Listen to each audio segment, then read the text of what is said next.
Sorry, we accidentally cut off at the last video, so we're starting video number 2. Part 2. Part 2. So we're in the truck. We are on our way to the only Walmart in town.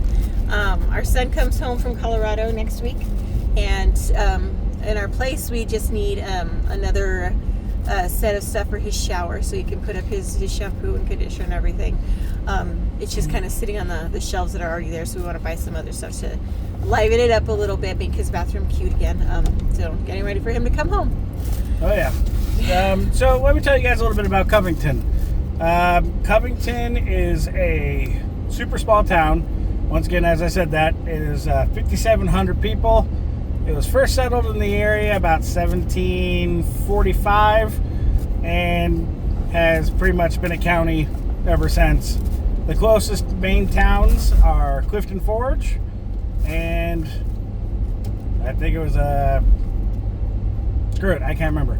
But Clifton Forge is literally the next town over, and one of the videos that I've made, you guys went with me to go to Clifton Forge to go to the bank, and it was 10 minutes of my time to get from our apartment to the bank. So even though it's another city over, it's just a hop, skip, and a jump, and it is the cutest little town. And when we get a chance, we will drive a little bit around Clifton Forge, and you can see more of it.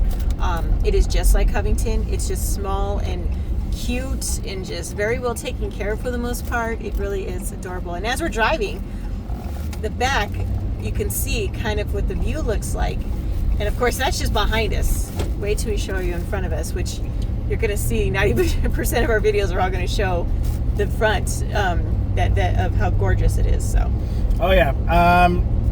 It's we got down to the point where we knew that the city was just, it wasn't feasible anymore. It was killing us financially, and we're a small family, and kids are generally expensive. We know this quite well, and I think the hardest part was that we were doing well in Colorado when we lived there.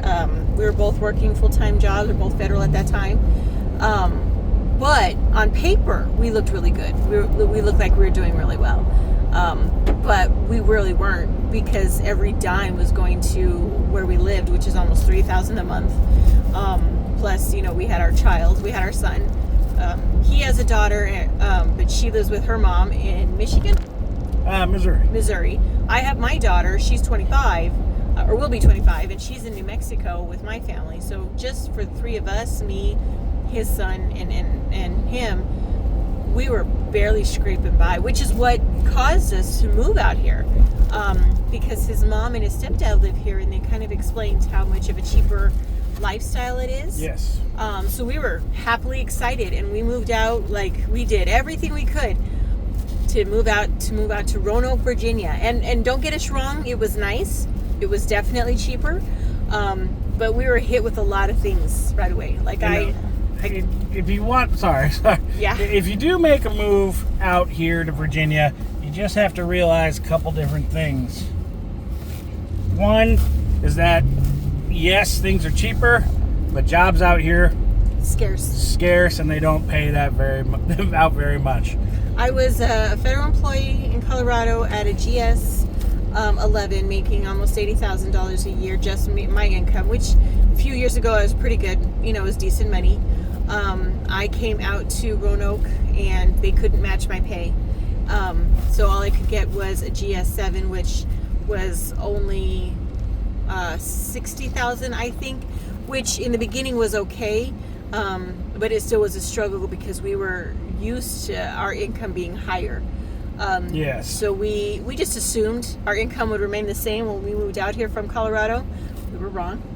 It didn't. It changed. It went down. Well, being federal, you think, oh, cool, I'm on the set pay scale. Yeah. But what we didn't take account was the locality pay and everything else. And my pay dropped, her pay dropped. So we went from making about $150-ish thousand a year to barely touching 90 a year, give or take. Yeah. And so, Roanoke wasn't bad price-wise. It's just it wasn't a very good area for us. That was the other thing, is that we were, my husband likes to say that we were catfished into coming here. He likes to make that joke about, to his mom, which hurts his mom's feelings, so we try not to say it too much. But she sent us these videos where she would drive from her house to where she works, or from her house to Walmart, and it was so beautiful. It was so lush. It was so green. It was just so nice. It only took her like this much time. Yeah, because she lived 3 minutes. She lived 3 minutes from the Walmart, and she's 8 minutes from her job. So she wasn't showing us the full picture. And so that's why my husband said, you catfished us, because the area that she lives in, or did, it's not a good area at all. No, it's not the best area. But hey, what can you do? You got to work with what you got. Right. So, and then we went from, not even thinking it because we were moving so quickly, we went from a 2,200 square foot home to a 850 square foot home, and not realized we had a lot of crap. We had a lot of stuff, and the difference in size was just amazing. So that right there threw us for a loop. Yeah. So anyways, so on and so forth. Over here in Covington, it opened up as as one of the open full-time positions. We looked at how much it was to live out here. We found a house for $600 a month, which was normal. Which is normal around here. Which we're kind of totally blown away if that's actually normal. And basically, yeah, we were quite surprised. We went with the more option. We went with the 2-bedroom, 2-bath apartment. The only apartment complex that's out here, by the way.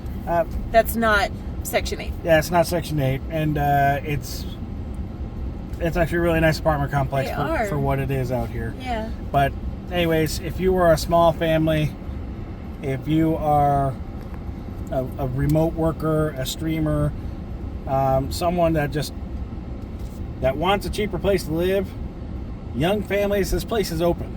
And it's so pretty. And I'm not just saying that. It is just absolutely drop dead gorgeous anywhere you go. It is. There's state parks everywhere, beautiful waterfalls. It's like living in the mountains, like camping constantly. That's how it looks. That's why there's so much green and shrubbery everywhere. It's just deer everywhere. Deer everywhere. Sadly, I probably see more dead than I see alive, but still, I see them. Yep, and just overall, it's a great place to look into. Once again, there's not a lot of housing for rent out here, right. But to buy, there's a ton of houses out here, and and they're really, honest to God, pretty dang cheap. They are very cheap homes. We found one that was a fixer-upper for $9,000, and then we found another one that was $15,000. We found land out here that was $18,000 for 3 acres, and that was great. So that is our future goal, which is another reason we are doing this. Is we are really trying to get stuff rolling, because our goal is to at some point buy land and build our home, and that of course is going to take a lot of time. And as you'll see in other videos that I eventually will post once we get through the editing part of it, it will explain that I was a federal employee for many years and now I'm not. And so I'm getting paid until the end of September. So right now we are living really, really well, and will until the end of September. But then once that ends, it's just my husband's income. So because there's not a lot of available jobs, so that's kind of the downside. And sorry to interrupt, but small business owners, there's tons of potential out here, yes, and tons of money to be made out here. The one thing, haircuts.